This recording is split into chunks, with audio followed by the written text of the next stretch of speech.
Currently a Douglas County Commissioner, Republican Danny Tarkanian joins us. He wants to unseat Congressman Mark Amodei. Hello, Danny. Welcome to the program. I'm glad to have you today. Well, thank you, Dan. Thank you for having me on.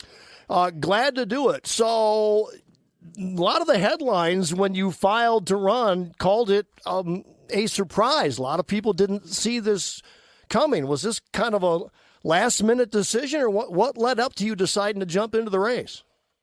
It was a last-minute decision. I went back and forth. I've had people approach me about running against Mark Amodei before, and I've watched what's been. First of all, I really enjoyed working on the Douglas County Commission. I'm getting great responses from my residents.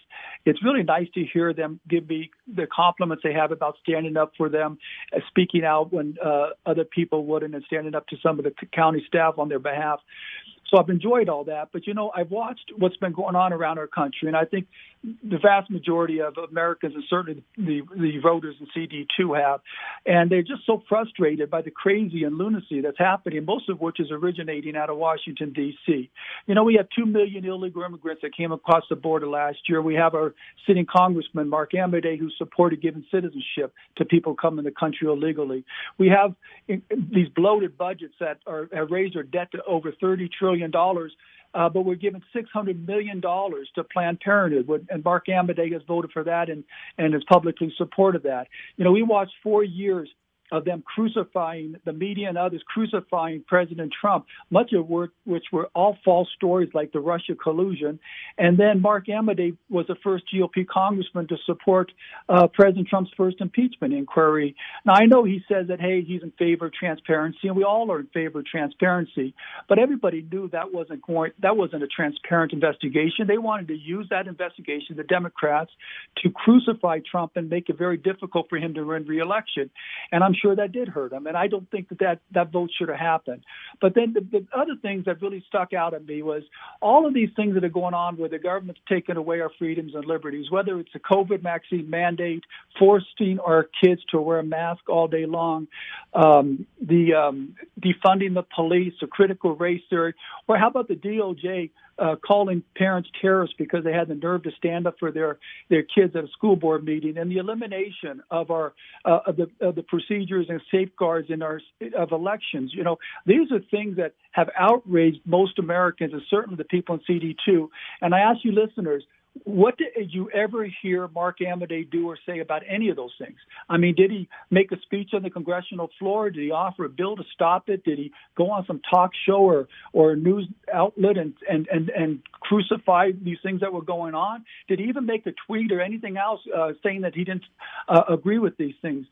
The silence there was deafening, and I just believe that the people in CD2 want somebody who's a fighter, who will stand up for their principles, just what I've been doing on the County Commission here, doing what's right for the people that don't have a voice. And I still was wavering about running against him up until the Sunday before the filing period.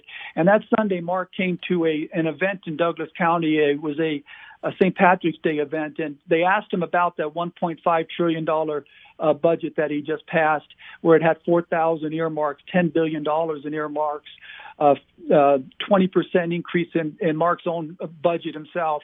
And Mark got up and he said, look, that bill was going to pass, so I voted for it. At least I'm honest about it. And I just said, that's what people are sick and tired of. Politicians who just vote to go along just so that they get along with people instead of doing what's right.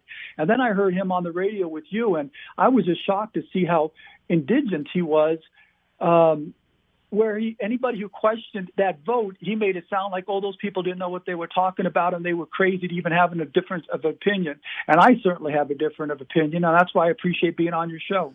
Yeah, I do remember when he was here that day. That was kind of, I've had him on multiple times. That was probably the most ticked off that I ever heard him. Now, I want to expand on that just a little bit because, yes, he voted for the big omnibus budget bill, as it's called. And I hate the word omnibus because I think it puts people in a bad position where you've got to accept things you don't like to get the things that you do. And that's a rotten spot for anybody to be in, whether you agree or disagree with their opinions. I hate the way Congress works. I agree completely with you, and I agree that sometimes you may have to accept some bad things in a bill because of the way, as you said, Congress does it, to get the really good things. But do you know the good things that we got? Mark Amity went on for about 20 minutes on your show. And again, he was so passionate and he was really demeaning anybody else who thought otherwise. He got $9 million brought back to the state of Nevada. That's 0.1% of all the earmarks in that bill. So he sold out the people of our country, the people of Nevada, for 30 pieces of silver, or in Mark's bill, it was just $9 million. I don't think that outweighs all the negatives that was in that bill. You know, that bill gave $2.4 billion to go towards gender equity promotion internationally. I mean, I don't even know what that means, but that's $2.4 billion. Why everything Mark brought in was $9 million. How do you weigh that being the cost benefit is right for him? I mean, there's other things that were wrong with that bill too. You know, the people in CD2 are very pro Second Amendment, and there was a provision in that bill so bad for the Second Amendment that the Gun Owners of America called the 39 GOP congressmen who voted for it, and Mark Amity was one of them. They called them traitors. Danny Tarkanian is here. He is challenging Mark Amity for the Republican nomination for our CD2 seat. So just to be clear, had you been in Congress, you would have voted no on that omnibus, it sounds like. Oh, absolutely. There were way too many horrible provisions in there and very little positive ones. You know, you listen to Mark on the show, and I'm sure some of your listeners that are on now listen to him. Most of what Mark talked about why he voted for it was because of things that were not in the bill. And he was taking credits. Well, they wanted this in the bill, but it wasn't in it. So he basically voted for a $1.5 trillion bill that had $10 billion in earmarks that was horrible to the Second Amendment people. And he did it. He did it because of that $9 million going back to the state of Nevada. It's just the benefit is not nearly worth the cost. You describe yourself as an America First conservative. You're obviously aligning yourself with former President Trump's vision for the country. Whether he's going to run again or not remains to be seen. Do you have any concerns? There are GOP voters that you like it or not, don't want anything to do with Trump. They don't want him to run again. Do you think those are numbers enough for you to be concerned about? Look, I'm running based upon what I firmly believe are the opinions and the desires of the vast majority of voters in CD2. And everybody I talk to loves the America First principles articulated by President Trump. The people that don't like President Trump, they don't like his personality, some of his tweets, some of the way he's attacked people. You know, there's an argument for some of the things that he's done, but personally and stuff. But how do you argue against saying, hey, we got to take care of Americans first before we send billions of dollars overseas? Hey, a perfect example is this bill Mark Amity just voted for. $2.4 billion to promote gender equity internationally, while the people here in America needed that money for some other purposes. We could have used more money back here in Nevada instead of going overseas. How does anybody say, hey, NATO, all you members, you don't have to pay your fair share, 2% of your gross domestic product, but while the United States is paying more than their fair share, 3.5%. That's not right. You know, everything President Trump talked about putting America first, I think the vast majority of people in CD2 agree with, and I certainly agree with it, and I won't back down from that. Danny Tarkanian is our guest. He wants to unseat Congressman Mark Amity in CD2. When we come back, we're going to talk about a couple of items that I think are on most everybody's mind. Inflation, the price of food and gas, with our guest Danny Tarkanian. That is all straight ahead here on News Talk 780 KOH. Special guest for first time on the program today, Danny Tarkanian is here, Douglas County Commissioner, running to try and unseat Congressman Mark Amity in District 2 here in northern Nevada and the rurals. Danny, you've spent a lot of time out in the rurals recently. What are people telling you? Well, we had the Lincoln Day circuit, so we went through all the 4 different spots in 2.5 days. And it was always great to see people that are active Republican supporters and the enthusiasm that's out there. It's hard to go through those events because there's so many candidates out there. I mean, gosh, when they give each of us like 3 minutes to speak, and there's 45 candidates. So, and by the time you end it, you know each candidate's speech by heart. Are folks telling you, though, that inflation and food and gas prices, is that at the top of many people's list right now? And what, as a congressman, what do you think you could help do about it? Well, the inflation is a huge thing, but the inflation is being caused because of a huge debt that we're increasing continually, including the last budget bill that was voted on and passed by Amadei. We have to get back to some fiscal responsibility and stop that. The other thing that's really big that I hear all over the place, particularly in this district, is the illegal immigration. It's just gone so far out of control. And even before this, it was bad. Now it's just unbearable. 2 million people came across the border illegally last year, and already this year there's 1 million that have come across the border illegally, and that has to stop.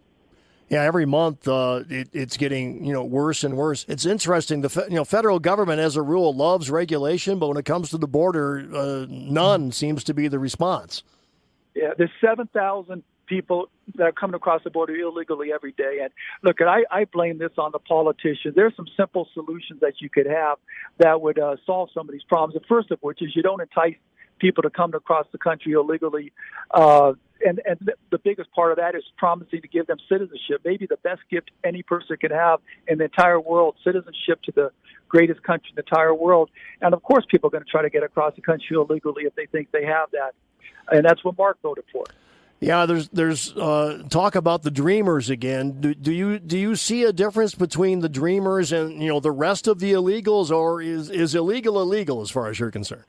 Well, every year that goes by, there's more Dreamers that are fill into that category, isn't there? Yeah. I mean, right now you say, okay, well, these people are the Dreamers when President Obama first started this back in 2016.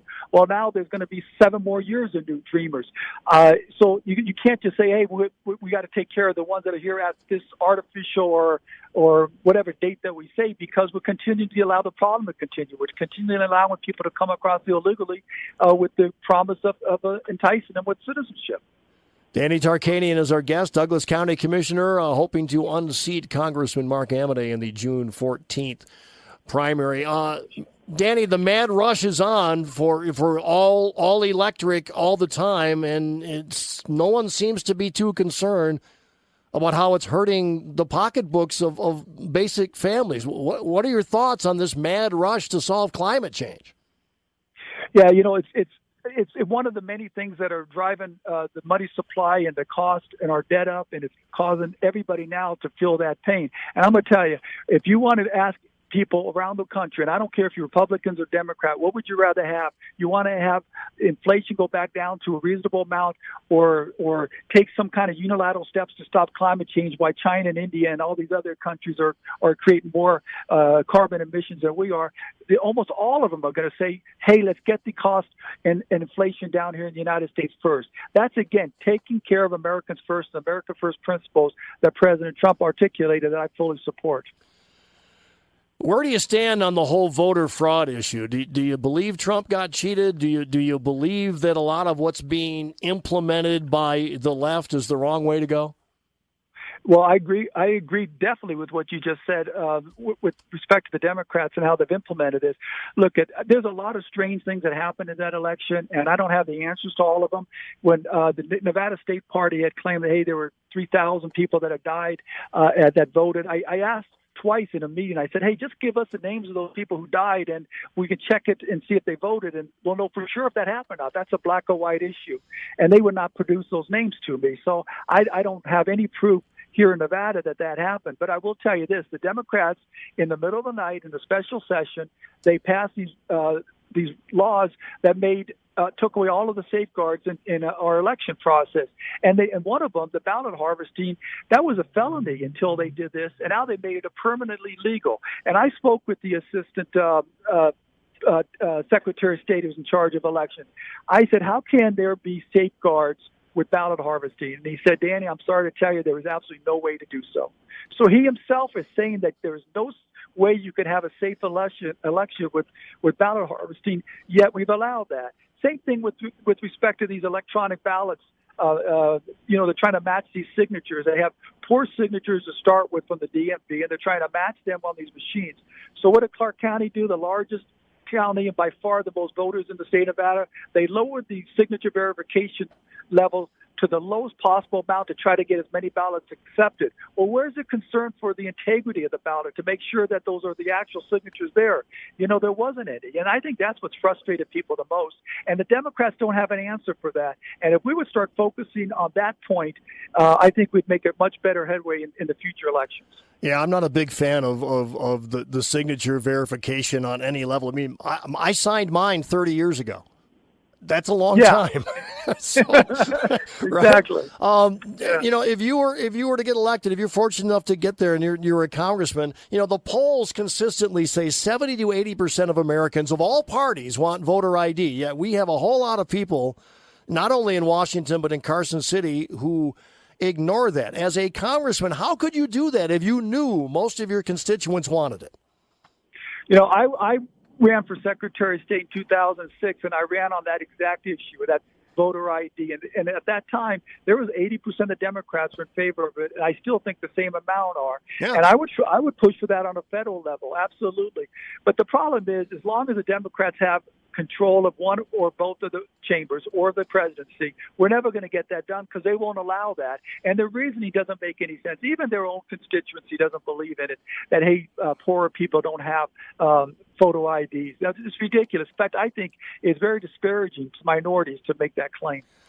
He's Danny Tarkanian. Currently, he's a commissioner of Douglas County. He wants to unseat Congressman Mark Amodei in CD2. Long way to go to the June 14th primary, Danny, so we're just getting warmed up. We'll have you back again. Good luck going forward, and we'll chat again soon, okay? Thanks for being here. Thank you. I really appreciate the opportunity. You have a good day. All right, there he goes, Danny Tarkanian.